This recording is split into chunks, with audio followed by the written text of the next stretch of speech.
Hello and welcome. You're listening to the SPAG Dialogue podcast.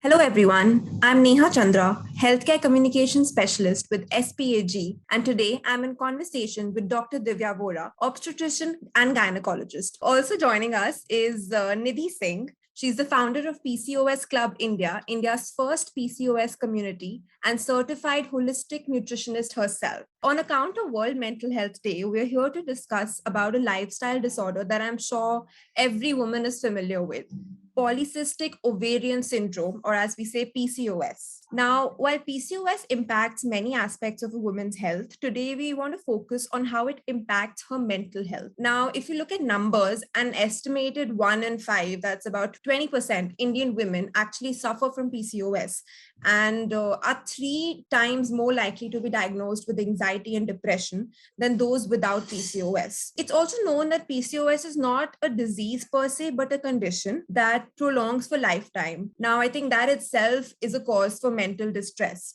So, first off, Dr. Divya, we really want you to help us decode what PCOS is. PCOS is basically polycystic ovarian syndrome. The whole term is a misnomer in itself because when we say cystic, it means that there are cysts and there are large, basically balloons in the ovaries, which is not the truth.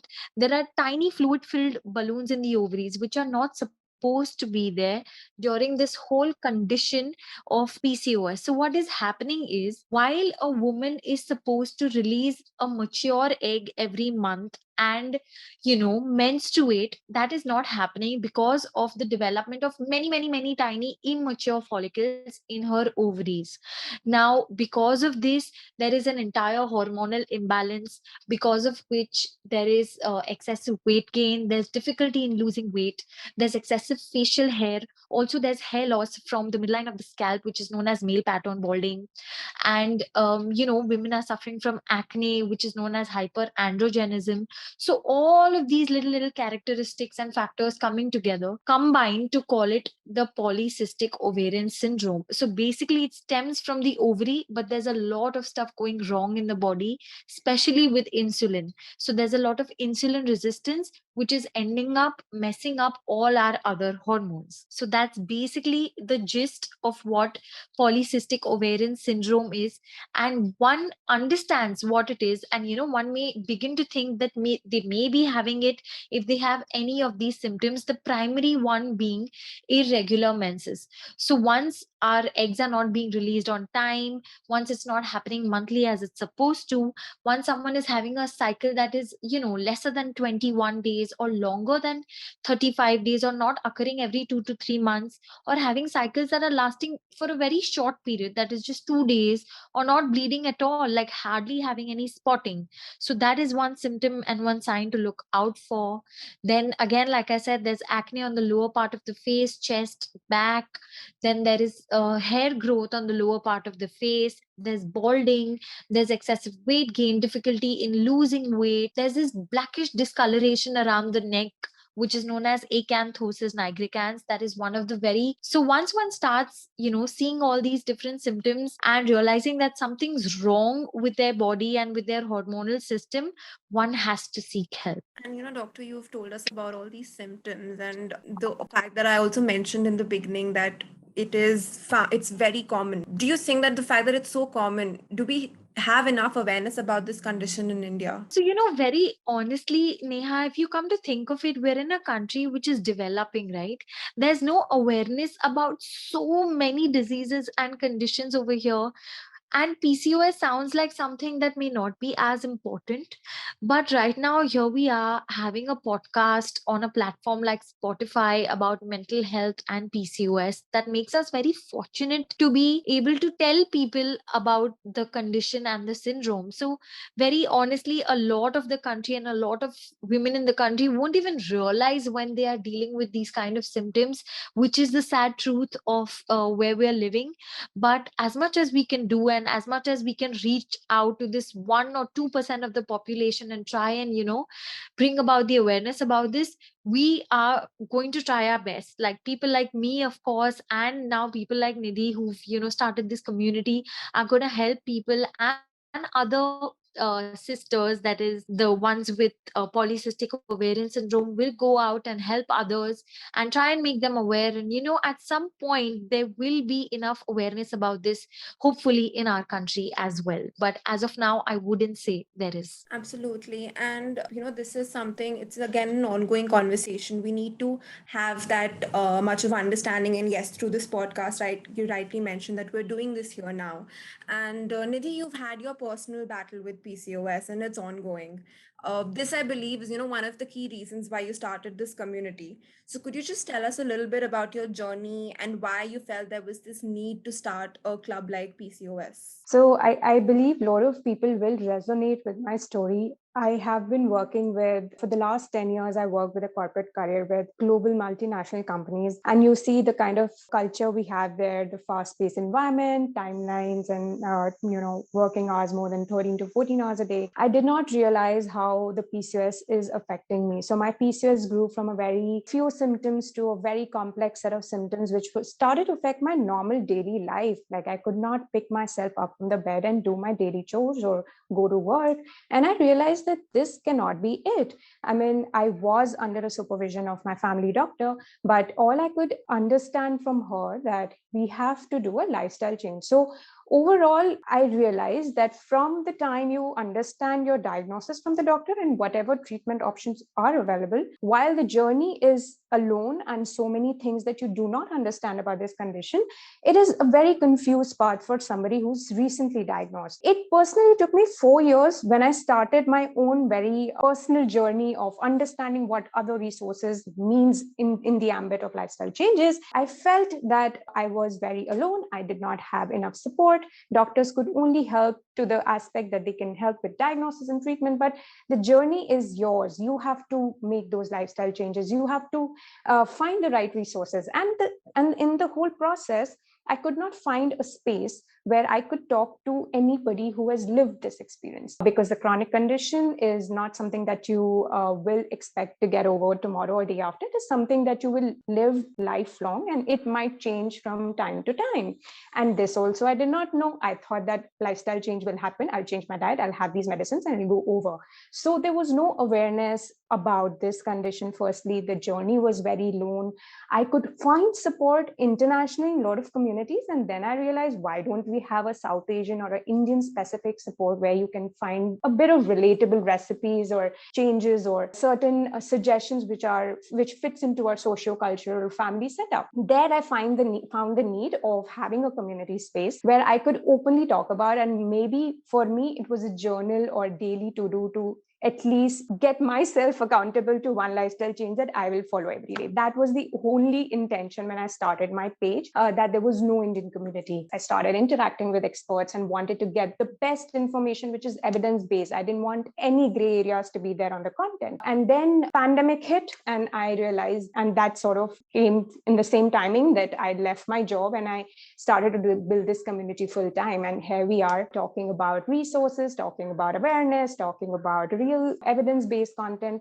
That's how I really started this community, and that was my personal battle. And I'm still living with this condition, but I'm in much better space. And I actually relate quite with you because, just like you mentioned, that when you were diagnosed, you couldn't find resources. And even if you did, they were internationally available. And even when I was diagnosed, it just felt like a very hush-hush conversation. So, even I sort of relate that with you. And that's exactly wherein this whole awareness and this whole drive to sort of talk about this now, to the fact that we even came up with this topic that we need to speak about PCOS.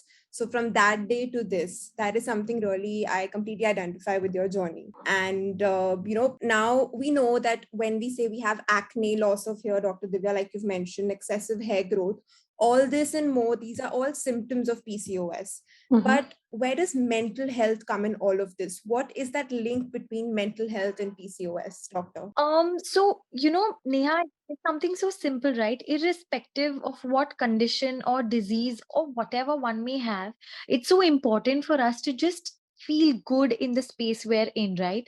Like Nidhi just told us right now, she's good in the space she is in right now. Like she's in a much better space. So feeling good about, who we are, what we do, where we go, all of it, solely depends on our emotions and how we perceive the situations we are in. Like you also just told us, and Nidhi just spoke about how y'all felt so alone and y'all didn't know how to, walk this journey by yourselves and how to deal with it and how to go around it. So that's one of the most important factors with PCOS, right? It's very difficult to come around the fact that it does not have a cure, because we need to understand that it's not a disease. Diseases have cures. There's an eventual end stage where you get completely okay.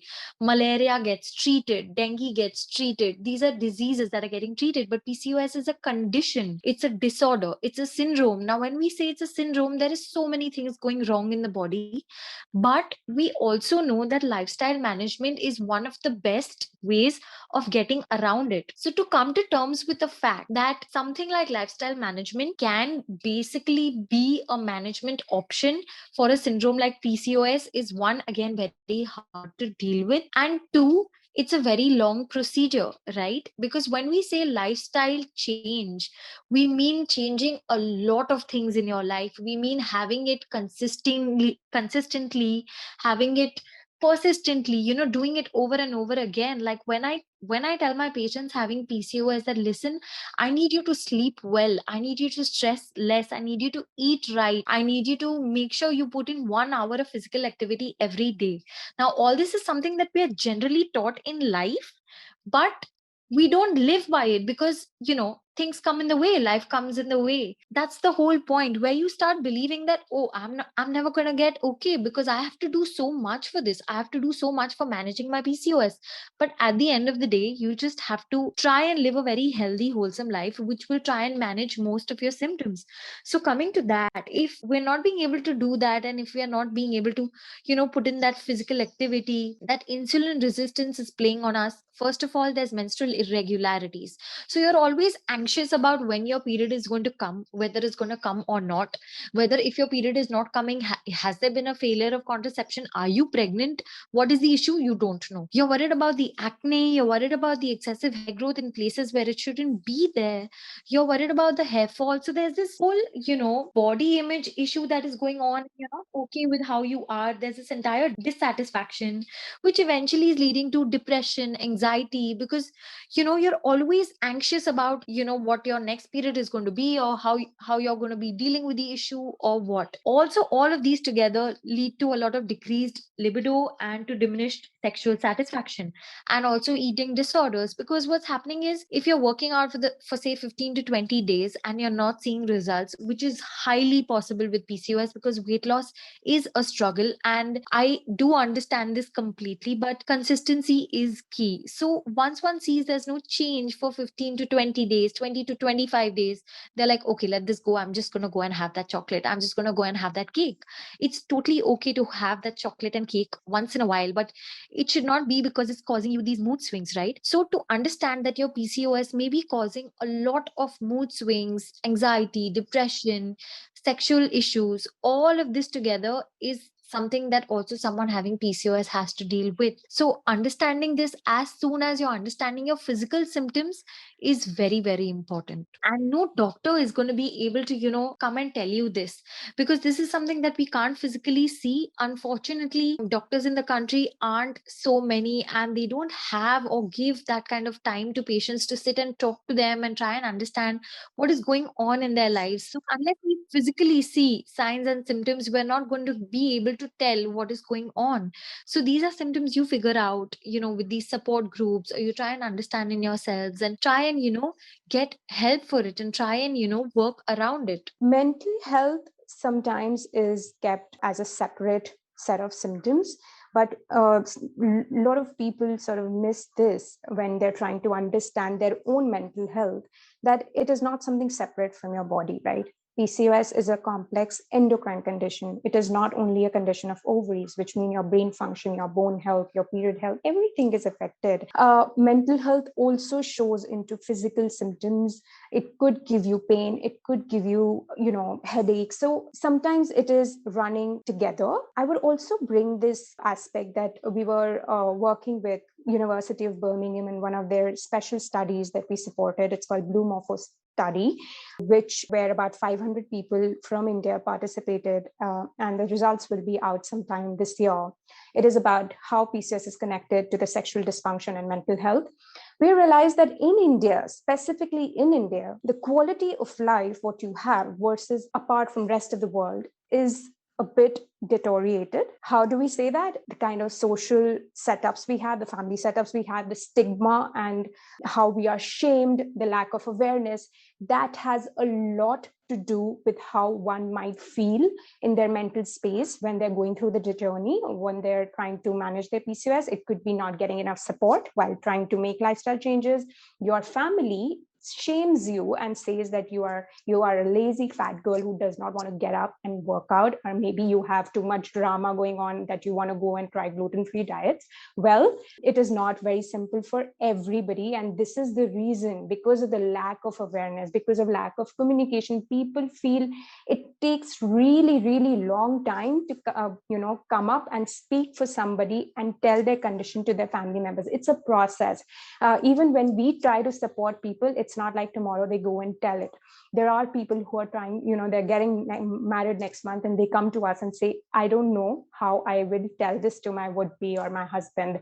So it is not just the set of symptoms, it is so many battles that somebody who's living with any chronic condition, and PCOS specifically, is dealing with: the features, the hirsutism, the fatigue, and it just sort of gets really, really complicated. So I think we should definitely give mental health the first importance when we're trying to make the lifestyle changes, because if you're not well mentally, you will not be able to sleep or do any kind of exercise and make lifestyle changes. So I think that's number one priority when we talk about living with PCOS. There are a lot of studies coming up, where there are health-related quality of life questionnaires to do with PCOS, where women are asked questions related to their symptoms, and they pen down the aspects of PCOS that are bothering them the most. And once they do that, they're follow through the study, and they're asked to try and make changes to these and try to change these aspects of what they're dealing with. And there have been women there where there has been a lot of change eventually, like the aspects that used to bother them a lot, like the acne, weight gain, hair loss, has not suddenly that important to them anymore. They're trying to focus on the bigger picture. They're trying to focus on regularizing their menses or trying and getting their weight in control. So yes, there is being some sort of change with the right people, with the right support, with the right understanding of your syndrome, and understanding that it is a time consuming process. All the aspects of PCOS, including mental health, can be taken care of, and it must. No, agree with you on this completely. And both of you sort of brought this forward, that there are two battles here. There's this battle with yourself, understanding that you have this condition and learning to live with it and accepting it. And then it is to actually communicate it with your family, with your support group. And Nidhi, this is where I, want to sort of understand. We've understood that the impact PCOS has on our mental health, but this is where I want to understand that how does a community like yours really come into the picture? What are the resources that you provide, as we say, to a fellow sister? Because we're all familiar with that term. Absolutely. That's a fantastic question. And I have also learned a long way while I've been building this community. So first and foremost, I think there are various pillars to this. So number one, as we said, that PCOS is no more, unknown condition. It is actually, just want to also say that it is not 1 in 5 anymore. We are talking about the recent study which came up in 2020 December, which says that we cannot put a number to the how many people could have PCOS, but at least 26% of people in India could have PCOS. Now, lack of diagnosis can make it delayed. Lack of diagnosis may not bring up those numbers to what the real numbers could be. So if you look at 26 also, it's at least 1 in 4, and I'm sure that number is again the lesser number. It must be more. So we're talking about at least 1 in 4 and could be more people who have PCOS. And there is a lot of shame around it, and there is a lot of lack of support. People feel alone. So all along this path, the support groups that we have in our community through Telegram, WhatsApp support, and now we have our upcoming website on which there are forums as well, where people can have discussions. So what we've seen that in the past 1 year on our support groups, the lived experience enable people and they build more trust. So once people have had their diagnosis, or they're going through any sort of battles that they might be struggling with, mental health or just hirsutism or any specific symptoms, when they find somebody else who's gone through and they have found some sort of a resort that helps them not only mentally but also are able to find some trusted resources. So support groups helps people to find the trusted resources. So when I say resources, it could be health practitioners who they have really found very, very helpful, who have been, there are also a lot of products in the market which may be highly marketed, but they're not really worth the money. So they have that honest conversations that, what has really helped you. So finding those products in the market. We do programs where we help people to make those lifestyle changes and help them with the evidence-based information, get them access to yoga health practitioners or fitness experts. So giving them the right support really enables them and empowers them and to make the right decisions. So some people don't know as to what they should do with PCOS. When is the time they should go to endocrinologists, or when is the time they should look at gynecologists? When is the time they need somebody to help with their exercise? How much exercise is needed? There's so many questions, and social media and Google is very, very misleading. Half information is as bad as wrong information. So we try to give them evidence-based information with the help of our networks of the research departments that we are in touch with the experts that we have, or collaborating with so many experts on platforms like Instagram, that helps us to give the right information to people.